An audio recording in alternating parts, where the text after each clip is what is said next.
Boa noite, meus amigos, Beth, André. Sejam bem-vindos para mais uma live pela página do Facebook da Casa Espírita Maria de Nazaré. Eu sou a Vânia, para quem não me conhece, sou trabalhadora da casa e estou incumbida hoje de apresentar a vocês, como sempre fazemos uma vez na semana, um estudo breve e ligeiro de 3 obras da doutrina espírita. São elas Caminho, Verdade e Vida, o Evangelho segundo o Espiritismo e o Livro dos Espíritos.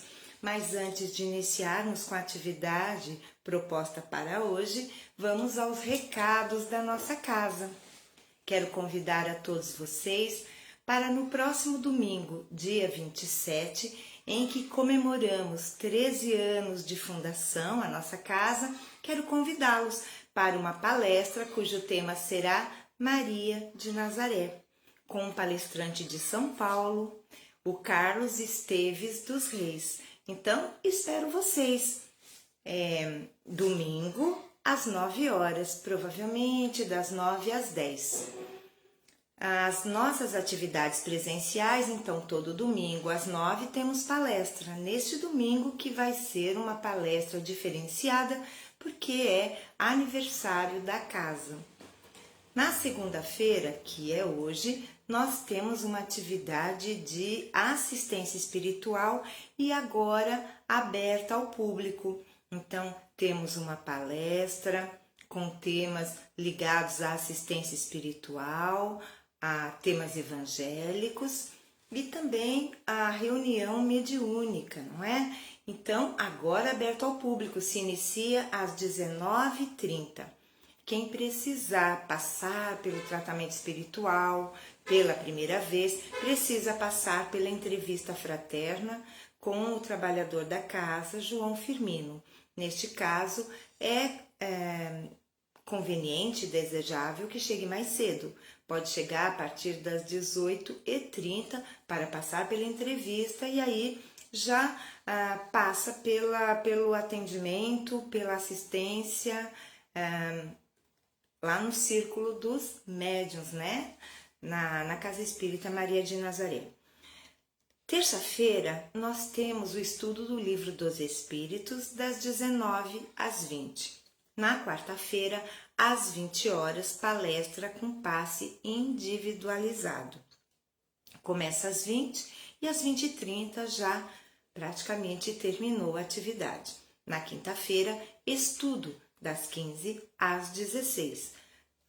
Às 16 horas ficam somente os trabalhadores da casa, porque o estudo é aberto ao público. Das 16 às 16h30 permanecem na Casa Espírita somente os trabalhadores e os médiuns da casa. Na sexta-feira temos a palestra evangélica, portanto voltada exclusivamente para a obra O Evangelho segundo o Espiritismo.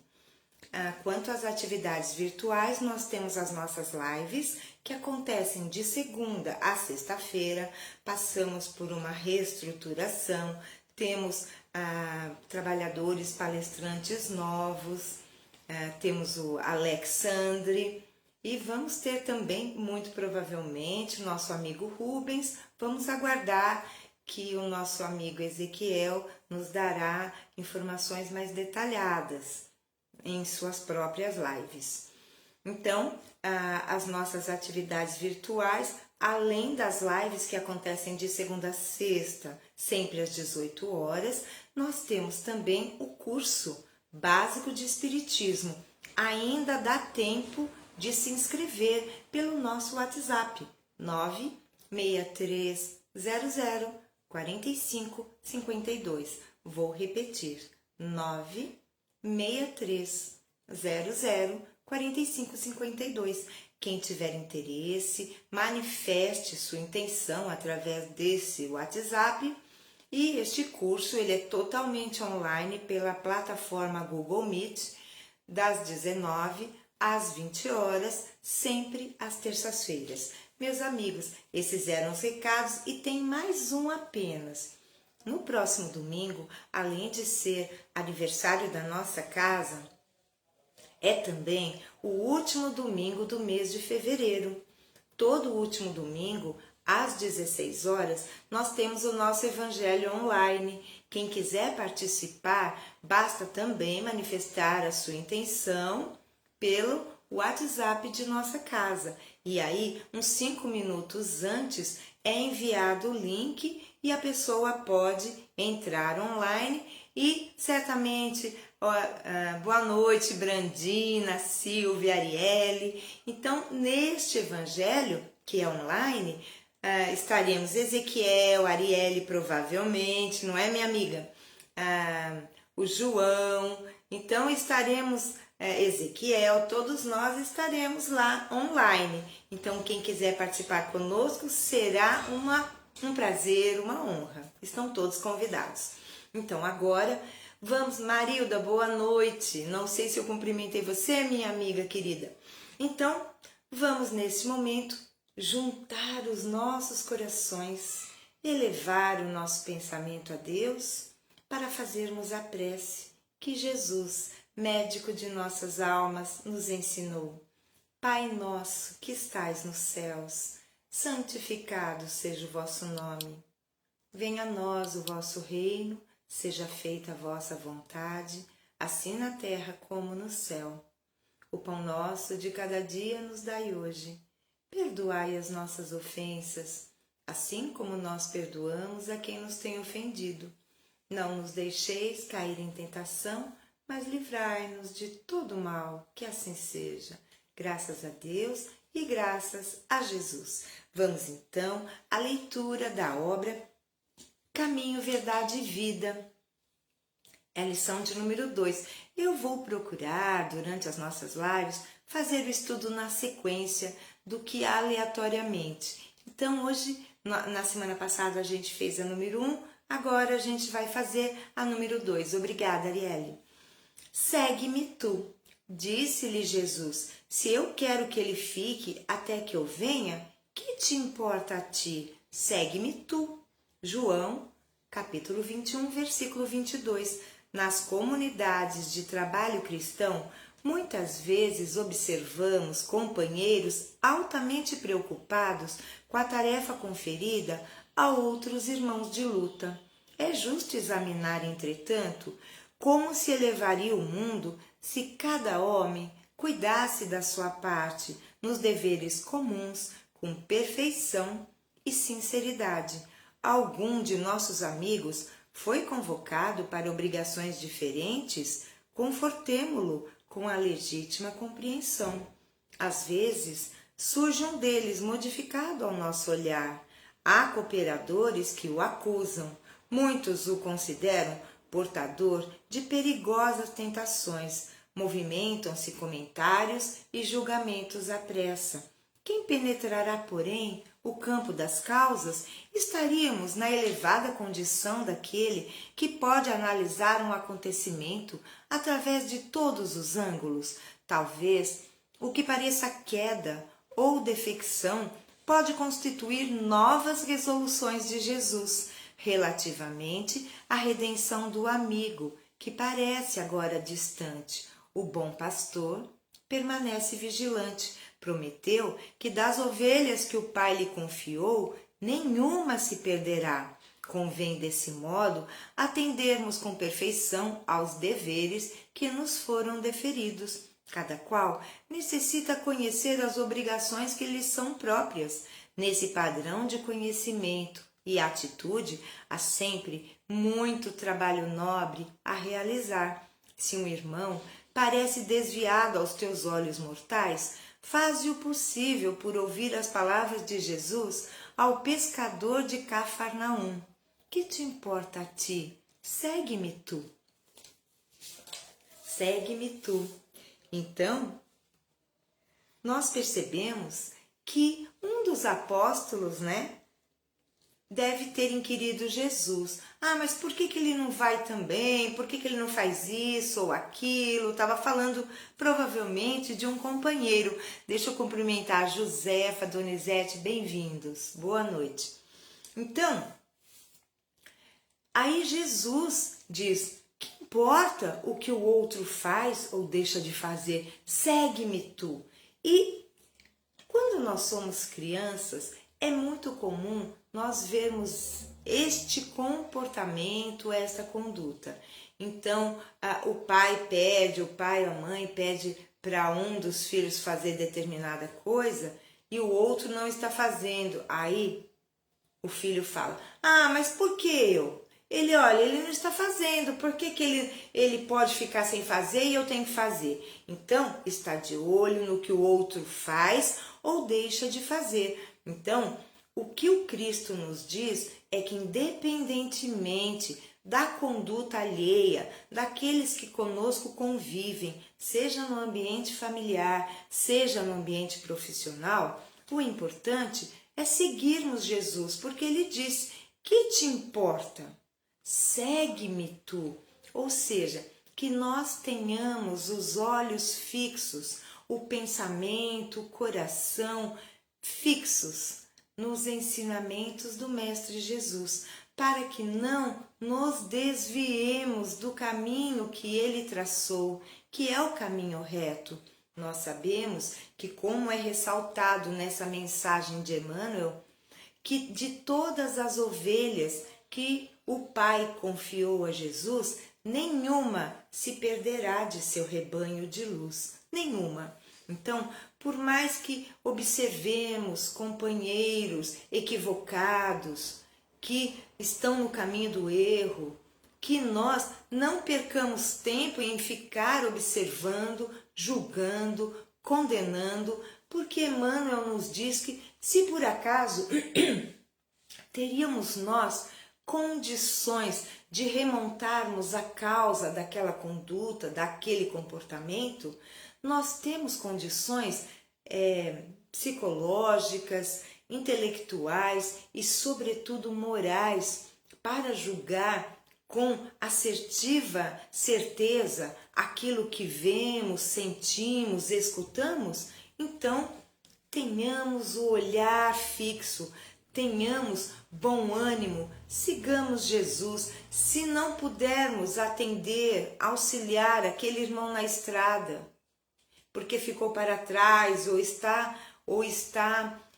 percorrendo caminhos escusos, ao menos não julguemos, não sejamos maledicentes, não participemos daqueles grupinhos de fofocas em que falam mal da pessoa ausente. Não hajamos assim.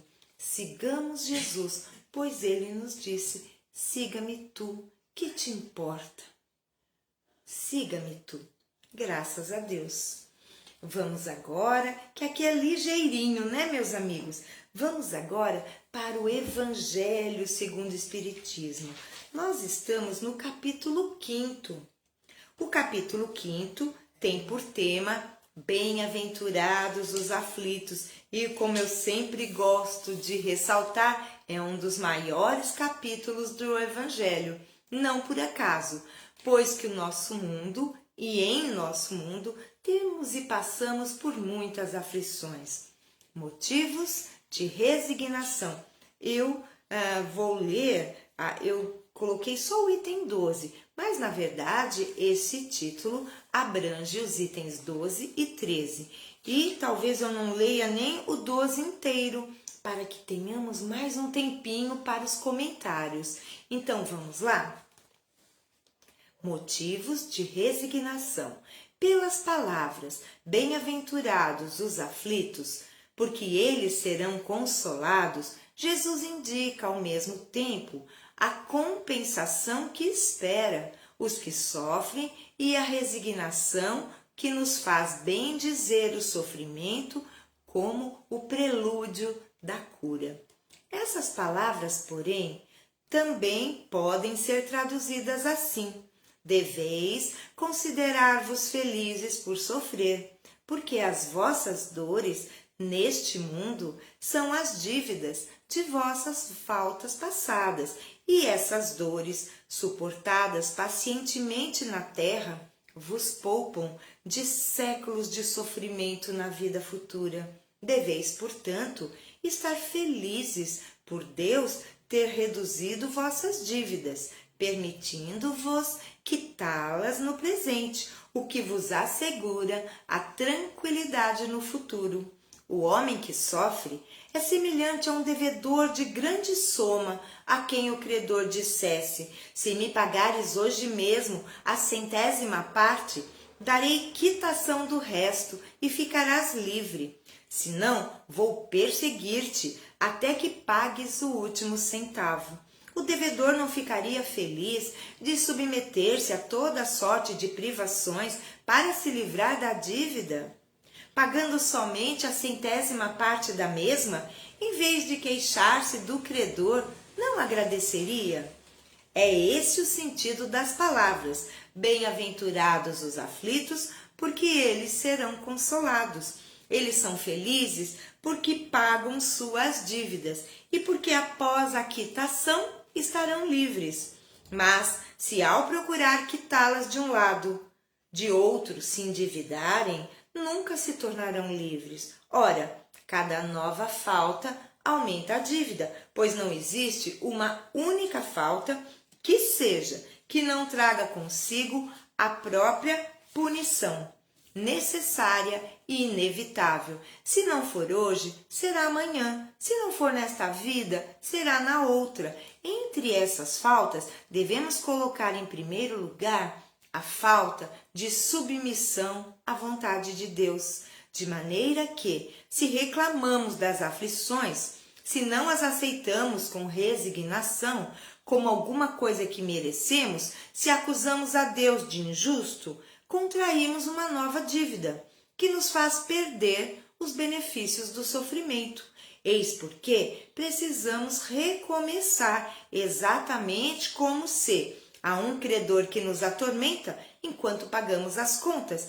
Vamos pedindo novos empréstimos. Vamos parar aqui, que já é suficiente para que possamos conversar a respeito. Bem-vinda, Cidinha. Um abraço. Motivos de resignação.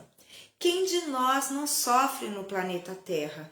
Nós estamos vendo um sofrimento atroz dos nossos irmãos em Petrópolis. Quantos irmãos desencarnaram, perderam todos os bens que amealharam durante a vida, e os familiares que perderam esses entes queridos, quanta dor, quanto sofrimento.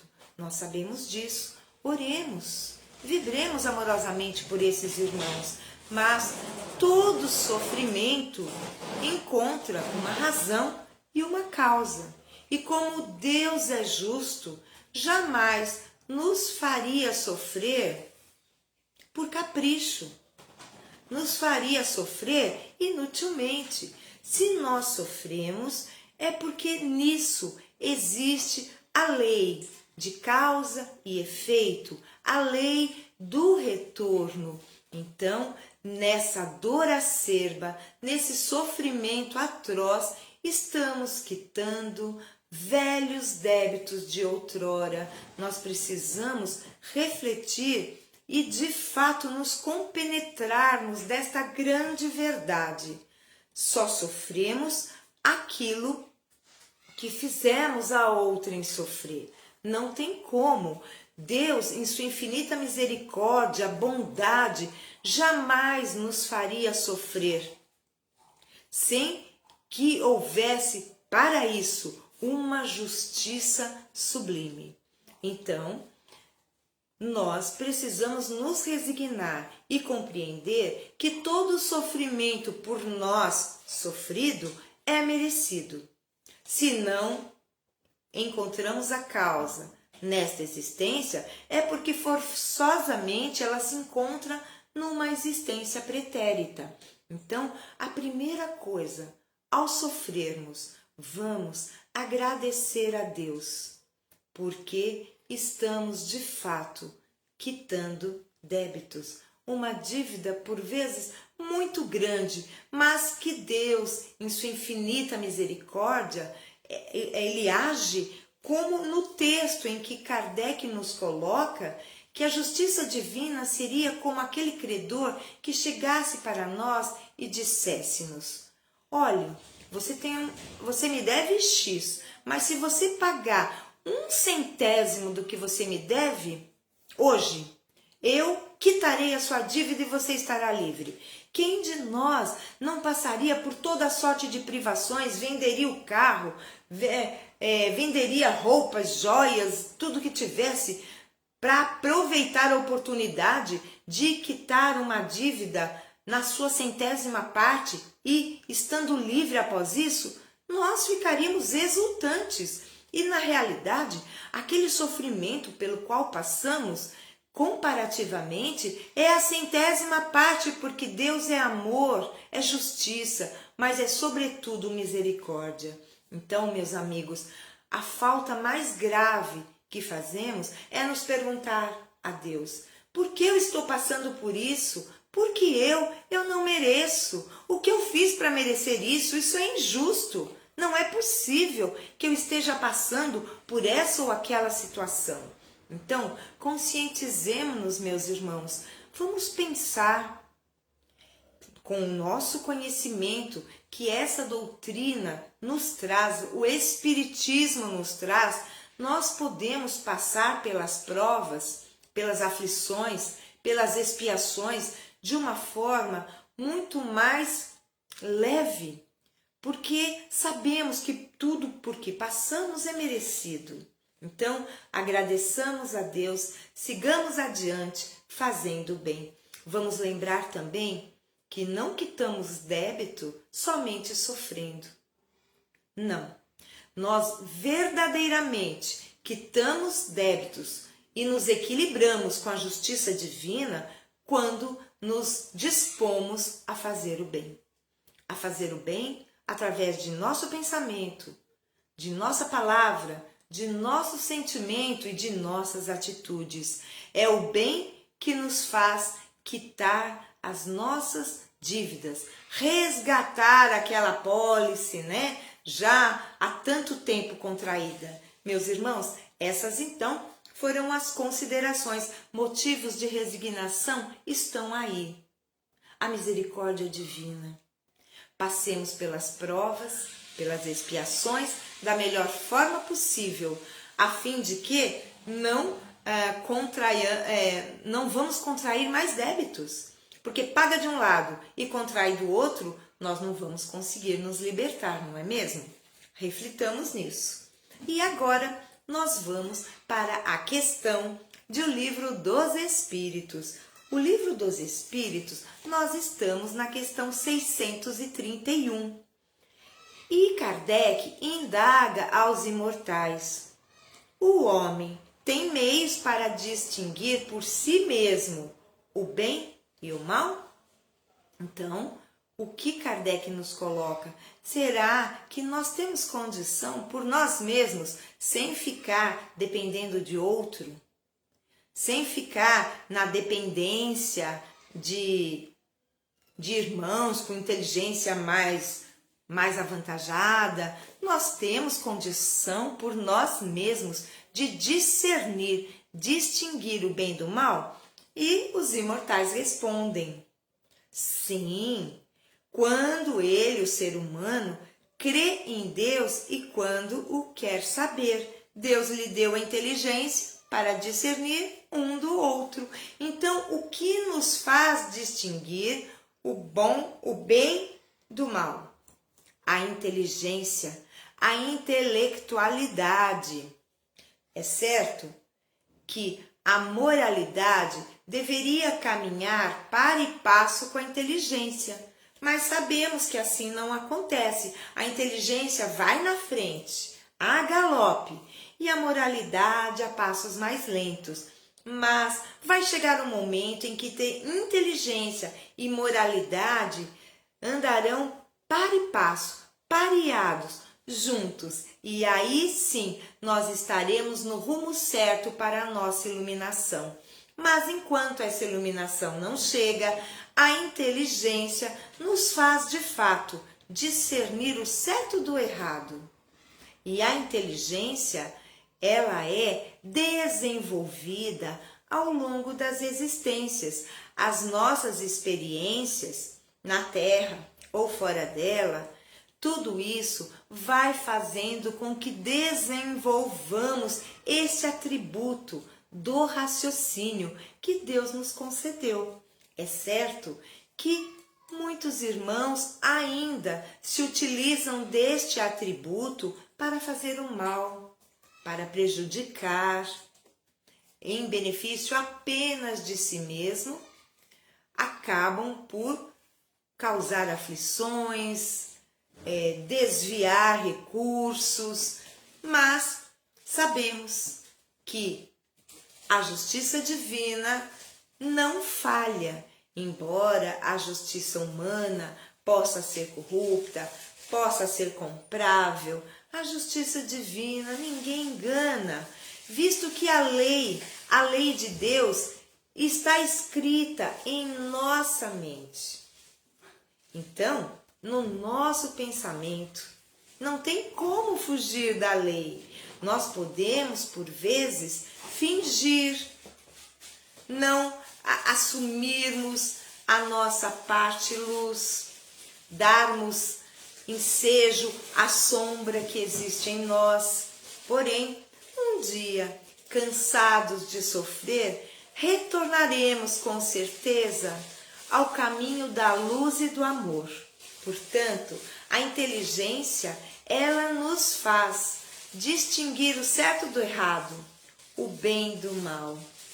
Certo também que a educação que recebemos nessa existência de nossos pais ou de quem no lugar deles estiver é de fundamental importância, porque todos nós trazemos de existências pretéritas qualidades, mas também defeitos, imperfeições, e a educação que recebemos na tenra infância vai nos moldando para que adquiramos esta parte ética e moral que tanto nos fará avançar na senda evolutiva. Queridos amigos, vamos parando por aqui. Na próxima live abordaremos a questão 632. Nós estamos também fazendo estudo na sequência.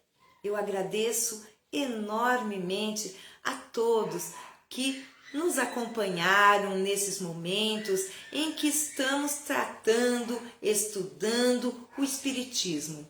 Doutrina esclarecedora, confortadora e libertadora. Um farol em nossas vidas. O cristianismo redivivo está no Evangelho segundo o Espiritismo. Agradeçamos a Deus pela luz que nos chega através das obras de Kardec e de outros irmãos, mas sobretudo Chico Xavier, pela sua mediunidade luminosa, quanto conhecimento nos foi trazido. Então, queridos amigos, neste momento, mais uma vez, convido a todos para juntos, num só pensamento, num só coração, agradecermos e endereçarmos a nossa prece a Maria de Nazaré. E assim, fechemos os nossos olhos para que os emissários da Casa Espírita Maria de Nazaré possam chegar aos nossos lares distribuindo bênçãos de paz e de luz. Ave Maria, cheia de graça, o Senhor é convosco.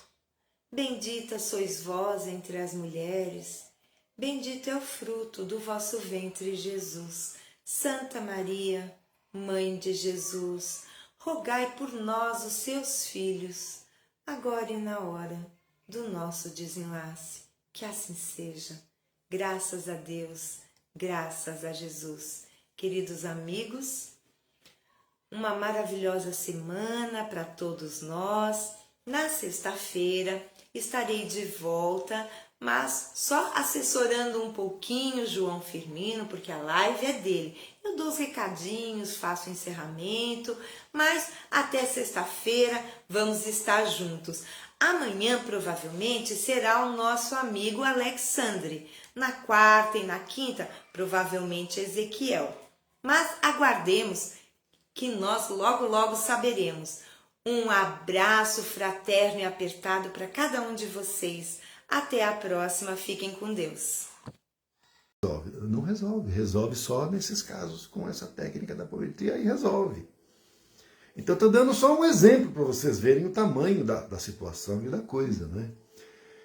E há muitos casos de problemas de doenças que são colocados na pessoa, às vezes parasitas astrais são colocados no corpo espiritual, que acabam se materializando no corpo físico e a pessoa fica com uma doença que na verdade não era nem para ter, e passa a ter. Parasitas que são criados algumas vezes por outros espíritos, inimigos, ou, vejam bem uma coisa, hein? Ou pelos pensamentos maléficos da própria pessoa. Elas é que criam. Parasita astral. Porque nós somos espíritos, a gente não pode esquecer. A gente sabe, mas às vezes não pensa, não reflete que nós não somos o corpo físico. Que o corpo físico é só um instrumento de manifestação nosso. Nós somos espíritos. E nós não conseguimos ter a real dimensão da nossa força mental. O nosso poder mental, criador. Nós somos co-criadores com Deus, nós só não temos consciência disso.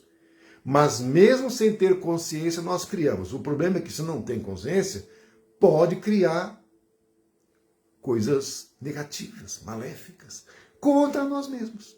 Quando poderíamos estar ajudando o Pai no processo da criação, servindo, amando, amparando. E é isso que a técnica da apometria proporciona, né? A ajuda às pessoas carentes e necessitadas, tratando do corpo espiritual dela com totais reflexos no corpo físico. É claro que, como eu disse, há algumas situações que não há autorização para mexer, né? O que se fala, normalmente, é que a pessoa não tem merecimento. Quando a gente fala que não tem merecimento, é porque envolve uma questão kármica que a pessoa não pode retirar aquele problema, porque aquele problema em si é a cura. Então nós falamos que não tem merecimento para agora a pessoa ficar sã. É porque essa doença é a própria cura para ela. Ela, enquanto espírito imortal, tem ciência e sabe, inclusive pediu, mas enquanto encarnada ela não vai conseguir entender. E às vezes até vai blasfemar contra Deus, né? É por falta de compreensão. Porque se nós compreendêssemos, nós diríamos como Paulo de Tarso dizia e disse: em tudo dai graça. Ok, pessoal? A gente está com agora 18h40, então nosso tempo deu. Esse assunto, né, ele pode ser desmembrado em muitas e muitas lives, porque em cada uma delas dá para falar um pouquinho de cada coisa, né? Das leis da apometria, etc.